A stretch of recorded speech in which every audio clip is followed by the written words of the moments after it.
Hey guys, welcome to my new movie review. Today I'm going to be reviewing the new Ron Howard film, In the Heart of the Sea. This film is about what inspired Herman Melville, the great literary writer who wrote Moby Dick, how he got inspired to write that story. So this film's mostly about Herman Melville interviewing a man who was once a sea captain of this great sea journey while we're getting whale oil. And they encounter this giant whale that almost kind of costed a lot of lives in this crew while they were getting this whale oil out in the sea. So this film is kind of about Herman Melville interviewing this man and the adventure that this guy went on when his crew thought they were going to get more whale oil as a result of finding this giant whale. But what they were later found out was that facing this whale was not a good choice. They didn't have the right ship to do it. They didn't have the right men or the right equipment to take on a whale this big. The ship that they used was for much smaller whales, the ones that you see very early on in the film. So obviously, a lot of this is told through flashbacks because it's about Melville interviewing this guy, and they're showing through flashbacks. So most of the film basically is a flashback because he's telling Melville his experience with it and how he survived it and kind of moments within that journey that kind of stuck with him forever. There's a guy played by Tom Holland who's going to be the new Spider-Man for Marvel soon. He plays this young boy on the ship, and Chris Hemsworth, who plays the young sea captain back when he was actually on this whale adventure. Um, they talk about how him and this boy kind of kept inspiring him to move forward and not give up on his crew and to all that good stuff. So this movie's down to its core, it's really about Herman Melville discovering how this guy survived, what it was like encountering this giant whale, how it almost costed his own life encountering the whale, and how that would later inspire Herman Melville to write Moby Dick. So overall, guys, I thought this was a good story and a good movie that Ron Howard worked on. I did hear it is based also on a book about a book, really. The story of how Moby Dick got written. So obviously Ron Howard based it off of In the Heart of the Sea, which told about how Moby Dick got inspired. I thought this was a good movie. I'm going to get into my positives and negatives here just a minute, but one thing I will say about this In the Heart of the Sea movie is there's not a lot of replay value. I really can't see myself or anyone else really revisiting this film many years from now. I don't think it'll hold up that well. So that is one negative with the movie is it just does not have a lot of replay value. I really can't see myself watching this multiple more times. But this is a good movie, and let's get into the positives and negatives. So for the good parts, there's some really interesting ship perspective shots that Ron Howard was able to achieve, like when they're getting a bunch of items out of the sea and they're trying to get it back on their boat. They show the rope shot of what that looks like as they're raising the rope back into the back into the ship, so they can actually get a hold of those items. They have a lot of shots like that. They have like a shot with a guy looking up and he's below the surface where all the crewmen are walking on the boat. And so he can see all the footsteps and stuff walking around. So it definitely, this film has a great perspective of where these characters are throughout the movie. So I thought Ron Howard did a very good job with that part of it. Another part that was really good for me was the performances.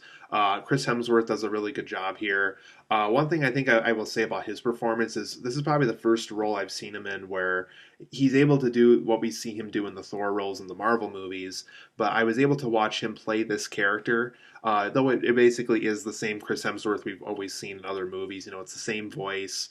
For the most part throughout the movie, he still has that same muscular build that he always has. But it was a good performance from him. I liked what Tom Holland did here too, and what Cillian Murphy did. So performance-wise, I thought these characters were good. These characters handled the material the best they could. But I'll get to my negatives here in a minute. But performance-wise, I thought they all did very good. I like the film's messages about how the ocean can be a much bigger place than sometimes the human race even. We're just small little bitty things compared to these big whales and these big creatures that live in the ocean. And I think Ron Howard did a really good job representing just how small we are compared to the ocean, how the ocean is this big huge thing. It takes up a good chunk of our planet, and there's a lot of big creatures down there that we don't even know about. Some of the whale scenes are very good. I would say the scenes where like the whale's up on the surface and maybe you see like the tail go back down to the ocean. I think those shots are probably the best concerning the whale in this movie. Like when these men are in the sea or they're um, facing the whale and the whale comes up to breathe or we see the eye pop out of the ocean and stuff. I think those shots seem to work the best. That's really the times in the movie where we really feel like we are watching this whale battles go down in the ocean. So those shots and those scenes probably work the best as far as the whale's concerned. I also like the Herman Melville scenes in this movie. Ben Whishaw plays him in the movie. He's from Skyfall and Spectre, the newer James Bond movies. He plays Q in those movies. He plays Herman Melville in this movie, and I liked the scenes they did with him trying to get all these answers out of this sailor that survived this incident. So I loved all those scenes involving Herman Melville. They felt real. They felt like something Herman Melville would probably ask this guy and how he would handle this interview. Just really well done scenes. The film also shows how life at sea can be extremely rough. One thing that I think the film brings up that not a lot of people really thought about during this time period is there's a lot of men on these boats, and for being out at the sea for almost a year, if not longer, that's a lot of food to go through on such a small boat with such a small crew. But you never quite think about, how much food they would have to store on there, what happens when they're out of food and things like that. The film explores those things, and Ron Howard he doesn't hold back anything on those things. It really does show how being at sea and being low on resources can be extremely rough. Ron Howard does a very good job with that.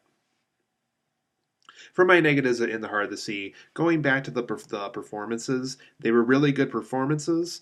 But my negative with some of those characters, mostly the characters really, not even the actors or actresses, is they don't get a lot of character development. We learn a little bit about Chris Hemsworth, we learn a little bit about the Tom Holland character, and maybe a few little characters every once in a while, but there's a lot of characters on this boat throughout the movie that we know nothing about. They're literally just another sailor running around, destined to either get killed by the whale or to eventually survive the whole thing. But some of these characters we have no idea what any of their background is. It's also a film where I have a very hard time, besides Herman Melville and maybe the sea captain played by Chris Hemsworth, I don't even remember some of these names. I really don't. And I think that just goes to show how weak the character development is. I think a lot of these characters are treated the same way, like if they're surviving something or if they're out at sea with these whales, they're all treated the same way. And I think as a result, that's very makes those characters look generic because they all are the same experience.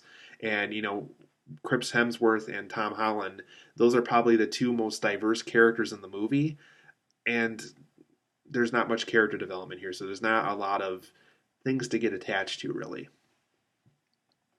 I also thought some of the whale CGI and the underwater shots, because I was talking about how I liked the shots better with the whale, with the eye popping out of the ocean or the tail going back into the water. Some of the shots of the whale underwater, like hitting the boat and stuff, some of those underwater shots have really weak CGI to the point where I almost was looking at a Nintendo 64 game, and I'm being that honest here. There's some underwater shots in this movie that look like it could have came out of a Nintendo 64 game, and it's 2015. No idea how though that CGI looks so weak. But some of those underwater shots really didn't impress me that much because that CGI was pretty weak for the most part. I also thought the third act of this movie was really depressing, and it's kind of a difficult film to swallow because of that. I understand, that's the part of the movie where the things have to get depressing and things have to get rough for these characters. And when you see the movie, you'll know what I'm talking about. But it's a very, not so much hard thing to watch as it's like, oh man, that's hard to watch. More so like, oh, this is depressing and this is cold and this is sour and it's a very, like I said, that's the best way to describe it. The third act is very hard to swallow in this movie just because it is so depressing, and the film kind of loses its fun after that, you could say. And then that goes to my next point. This film doesn't have a lot of replay value. I really can't see myself watching this two or three more times, or even on TV, really. I think most people who are going to see this film, they're probably going to see it that one time and then be done with it. It's also a film where I really can't see myself getting more out of it in later viewings. I think everything I experienced here in this first viewing is what I'm going to feel and experience on those later viewings. So in that department, it didn't do so well. But overall, I'm going to give In the Heart of the Sea an 8 out of 10. It is a good film. Ron Howard executes it very well. But like I said, some of the CGI in the underwater shots, the character development, the third act being extremely depressing, and the replay value really not kind of existing for a lot of people because I really can't see myself watching this more times. So, 8 out of 10, good movie, not a great movie. Maybe rent this one at Redbox. If you can see it for a cheaper price in the theater, do it that way too.